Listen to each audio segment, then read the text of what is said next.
Forget gold chains and big stones. One of the most sought-after accessories for male celebrities in Hollywood and elsewhere is none other than the pearl necklace. A$AP Rocky, Usher, Joe Jonas, Harry Styles, Timothée Chalamet, Shawn Mendes, Pharrell Williams. The list of wearers and admirers is endless. But do you know the story behind Marilyn Monroe's pearl necklace? Or the secrets of cultured pearls?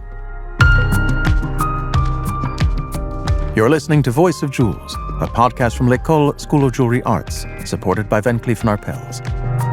Unveiling the stories and secrets behind history's most fascinating jewels.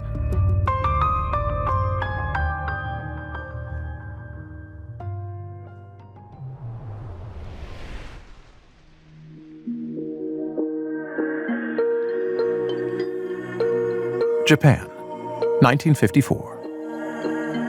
Marilyn is just 28 years old. She's famous all over the world and has just finished a movie that will forever link her with diamonds. That needs a lawyer. Diamonds are a girl's best friend. In Gentlemen Prefer Blondes, the leading lady made quite an impression when she sang "Diamonds are a girl's best friend." However, Marilyn really prefers not diamonds, but pearls. Something that her newlywed husband, Joe DiMaggio, definitely knows.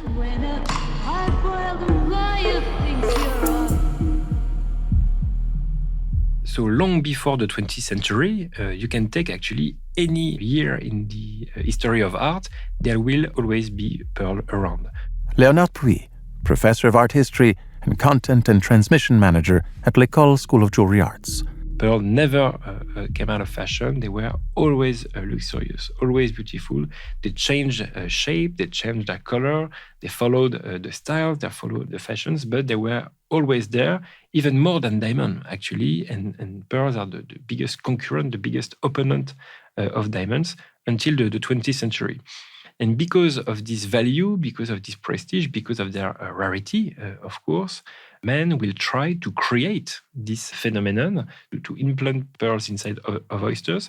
But among all of those attempts, none of them were actually successful. We have some starts in China ever since the 12th century. Then we have Carl von Linné, the great Swedish naturalist.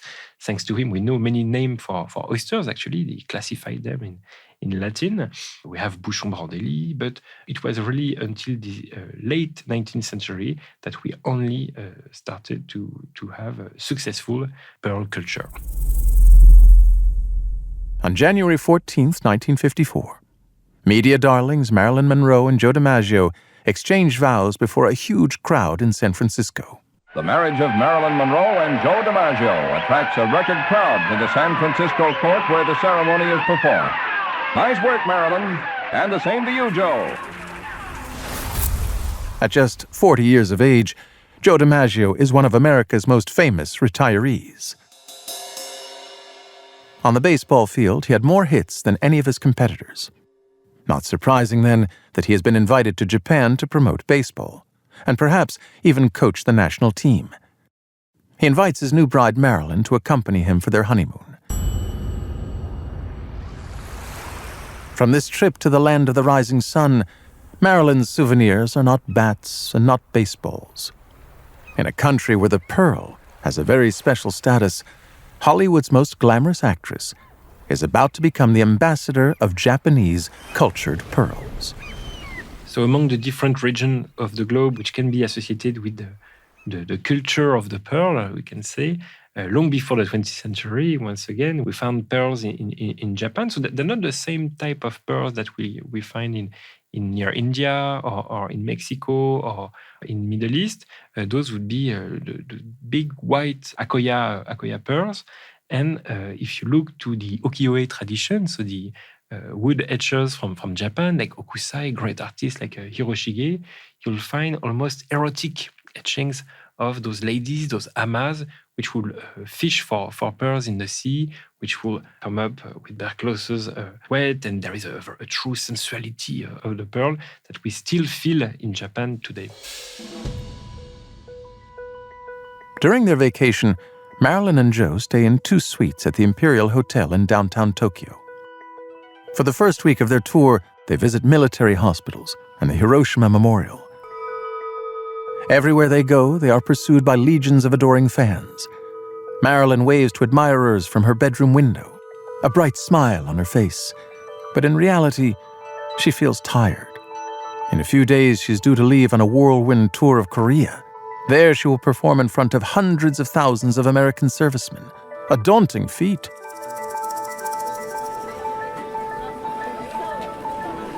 In an effort to encourage her, Joe decides to take Marilyn shopping in the very chic and elegant district of Ginza. He wants to buy her a honeymoon gift. Something as beautiful and radiant as her. Something she will keep forever. He has heard about a famous Japanese jeweler by the name of Kokichi Mikimoto, nicknamed the King of Pearls. On the way to the jewelry store, Joe tells Marilyn the story of the talented pearl entrepreneur. The son of a noodle seller, Kokichi Mikimoto began his career selling vegetables, fish, and then shellfish. However, he had a true passion for pearls and a dream to achieve the impossible. His goal was to solve the mystery lodged at the bottom of the ocean and cultivate the pearl. So men have tried to farm pearls for a very, very long time. There's been many attempts. Recently, in 19th century, there was Bouchon-Brandelli in French Polynesia. We had Saville Kent in Australia. And 2 men in Japan, Mise and Nishikawa, will create half pearls, what we call mabe in Japanese, and will improve their technique until actual pearls, which will be created in oysters. And this invention, one man will push it to its limits, if I may. It's the great Kokichi Mikimoto, which will very soon understand all the commercial possibilities of such an invention, to the point where from the 1920s on, he will literally flood the market worldwide with his culture pearls. By the time of Joe and Marilyn's visit in 1954, Kokichi Mikimoto was 96 years old. His aquaculture farm had produced millions of pearls. After the war, American soldiers contributed to his fortune and renown by bringing his cultured pearls back to the States. The Mikimoto Pearl Empire was born. The door to the boutique opens. The couple is greeted with reverent bows.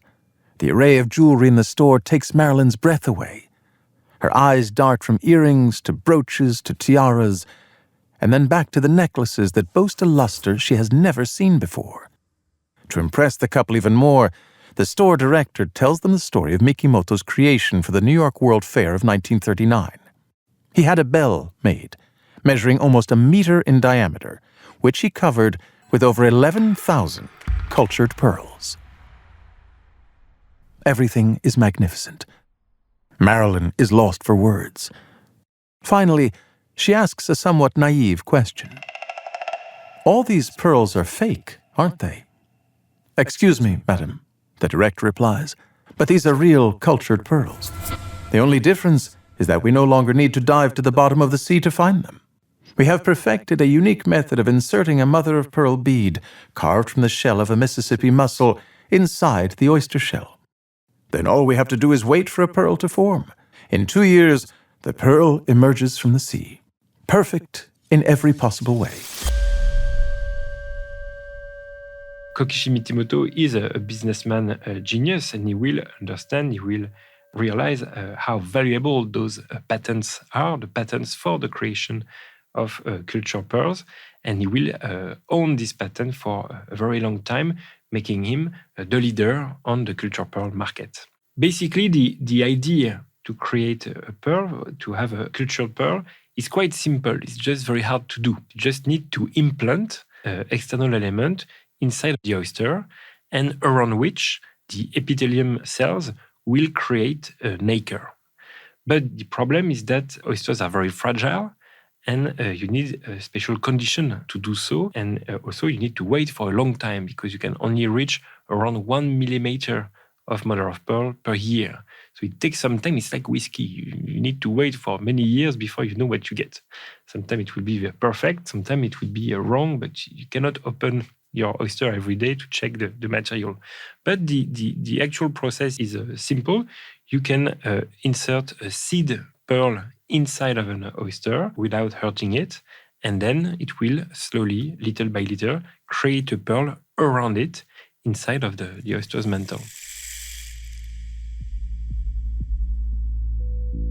Marilyn finally emerges from the jewelry store with a veritable masterpiece around her neck. She is now the proud owner of a necklace of 39 lustrous Akoya-cultured pearls with a diamond clasp. Without a doubt, one of the most beautiful pieces she has ever owned. In Kobe, the couple are invited to dinner by the Central League, one of Japan's professional baseball organizations. The party enjoy an exquisite meal of fish in a traditional establishment in the city center. Sitting among the geishas, Marilyn poses with her honeymoon gift around her neck. 3 days later, sporting a GI costume with the precious new talisman carefully tucked away at the bottom of her suitcase, she travels to Korea. Here she performs before crowds of up to 20,000 soldiers at a time. The highlight of my career, she would later say. Even though I had to perform outdoors in cold weather, I don't think I've ever felt so good. Perhaps the necklace Joe has given her has something to do with it. Whatever the case may be, once the couple return to the United States, Marilyn's career, which has been quiet for a few months, takes off again. And with it, the fashion for Japanese cultured pearl necklaces. As you can imagine, this massive arrival of pearls, of cultured pearls from Japan in the West, was quite a shock. There was a crisis of the pearl, the prices dropped, and many merchants lost their business. But this was not the only reason of the fall of natural pearls. There were, of course, the cultured pearls from Japan, but there was also the overfishing, which was practiced in the Persian Gulf, just like it had been practiced in the Renaissance, in the Caribbean or in Mexico's Gulf. There was also the 29 financial crisis, which was absolutely devastating for all the investment practiced around this industry. And last but not least, the discovery of oil in the Persian Gulf, which totally changed the local economy. Nevertheless, after the Second World War, this monopoly of Mikimoto on the cultured pearl market will be counterbalanced by other practices made in Philippines Island, made in Australia by people like Paspalais, or made already in the 50s in Tahiti, in French Polynesia, by the heirs of the very same family which had lost their natural pearl business, among which the Rosenthal, which will create the culture of grey, of black pearls from Tahiti, which still can be found nowadays around the neck of very elegant clients of high jewelry maison. October 1954. On a movie set, in the middle of a New York street, above a subway vent, Marilyn's white dress billows around her waist. Ever since, this iconic image has been engraved in pop culture. Just a few weeks after this episode, the couple part ways. On the day of the divorce, Marilyn, in black glasses and white gloves, wears her beloved Akoya cultured pearl necklace. She continues to wear it throughout her short life, as a reminder of happier times. Ironically, the male trend for pearl necklaces today was launched by American baseball stars Jock Peterson and Bryce Harper. Perhaps a discreet homage to Joe DiMaggio's wedding gift to Marilyn so many years before. Voice of Jewels, a podcast from L'École School of Jewelry Arts, supported by Cleef Arpels. Written by Martin Quenehen and Aram Kebabdjian. Performed by Edoardo Ballerini and produced by Bababam. With the participation of Léonard Pouy, Professor of Art History and Content and Transmission Manager at L'École School of Jewelry Arts.